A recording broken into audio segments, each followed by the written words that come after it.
တချို့သောအဖြစ်အပျက်တွေကအစစ်အမှန်နဲ့စိတ်ကူးရင်ကဘာကြားကငင်းချောင်းကိုမှီးမိန်သွားစေနိုင်ပါတယ်။လူတွေဟာသူတို့ထင်ထားတာထက်အများကြီးပိုစမ်းကြဲတဲ့အရာတွေကိုမသိပဲကြုံတွေ့ရတတ်ပါတယ်။ဒီလိုဖြစ်ရပ်တွေရဲ့အရင်းခံအကြောင်းရင်းကတော့အမြဲတမ်းကြောက်မက်ဖွယ်ရာလျှို့ဝှက်ချက်တစ်ခုဖြစ်ကြံရှိနေတတ်တာသဘာဝပါပဲ။မီယာဆာကာအာကီရာဟာခြောက်ခြားပွေရာဇလန်းတွေနဲ့ပတ်သက်တဲ့ထူးခြားတဲ့အိမ်တစ်အိမ်ကိုပိုင်ဆိုင်ခဲ့ပါတယ်။အရင်ကလူမနေတဲ့အဲ့ဒီအိမ်မှာကလေးငယ်တွေရဲ့အတန်နဲ့ခြောက်ခြားစရာဖြစ်ရမျိုးစုံရှိခဲ့တာပါ။ညဘက်ဆိုရင်တော့အိမ်ရှိတကားကြီးကသူ့အလိုလိုပွင့်လာတာမျိုးအပေါ်တက်ကခြီတန်နေကြားရတာမျိုးတွေမကြာခဏဖြစ်တတ်ပါတယ်။နောက်ပိုင်းမှာအီယာမရုပ်တုတစ်ခုထားရှိမှသာအတန်ကြီးတိတ်ဆိတ်သွားခဲ့ပါတယ်။အမျိုးသမီးတဦးဟာတက္ကစီခေါ်ဖို့ကြိုးစားခဲ့ပေမဲ့ဘလို့မှမရခဲ့ပါဘူး။နောက်ဆုံးတော့ကားတစ်စီးရောက်လာပြီးကားတကားပွင့်ပေမဲ့ဘသူမှဆင်းမလာခဲ့ပါဘူး။ကားပေါ်ရောက်တော့ရင်မောင်းအဖိုးကြီးကအဘယ်ပုံမှမသိလမ်းမားတွေလိုက်မောင်းပြီးညှင်းဆိုမှုတွေပြုလုပ်ခဲ့ပါတယ်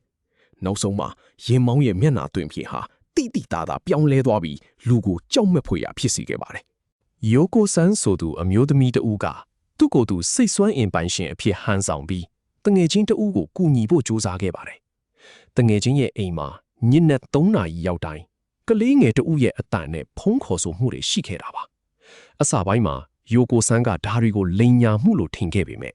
အတန်ဖန်းဆက်နဲ့ပြန်နားထောင်တဲ့အခါကလေးငယ်ရဲ့အတန်အစစ်အမှန်ကကြားလိုက်ရတဲ့အခါလန့်သွားခဲ့ပါတယ်။ဆူဇူကီဆန်လို့ခေါ်တဲ့အမျိုးသားတဦးဟာသူ့ချစ်သူဟောင်းရဲ့နောက်ဆုံးစံတာကိုဖြည့်ဆည်းပေးခဲ့ပါတယ်။ချစ်သူဟောင်းကစခန်းချတဲ့နေရာမှာတညာလုံးဖျောင်းနိုင်မီကိုမငြိမ်းစေပဲသူတို့ရဲ့အမှတ်တရတွေကိုပြောပြပေးဖို့တောင်းဆိုခဲ့တာပါ။ဒါပေမဲ့သူလိုက်လုံနေရင်တငယ်ချင်းတယောက်ရောက်လာတဲ့အခါမှာတော့သူ့ချစ်သူဟောင်းကအချင်းအတော်ကြာကလေးကတိတ်ဆုံးသွားခဲ့ပြီဆိုတာသိလိုက်ရပါတယ်။သူ့ချစ်သူဟောင်းကသူ့ကိုခေါ်သွားဖို့ကြိုးစားခဲ့တာဖြစ်နိုင်ပါတယ်။အမျိုးသားတဦးဟာတက္ကစီစီးနေစဉ်မှာချစ်သူဟောင်းစီကဖုံးဝင်လာတယ်လို့ခံစားလိုက်ရပါတယ်။သူဖုံးပြောနေစဉ်မှာရင်မောင်းကသူ့ဘေးမှာအမျိုးသမီးတဦးထိုင်နေတာကိုမြင်တွေ့ခဲ့တာပါ။ဒါပေမဲ့တက္ကစီဘော်ကဆင်းတဲ့အခါမှာတော့သူဟာချစ်သူမရှိတဲ့အဖြစ်ကိုပြန်ရောက်သွားခဲ့ပါတယ်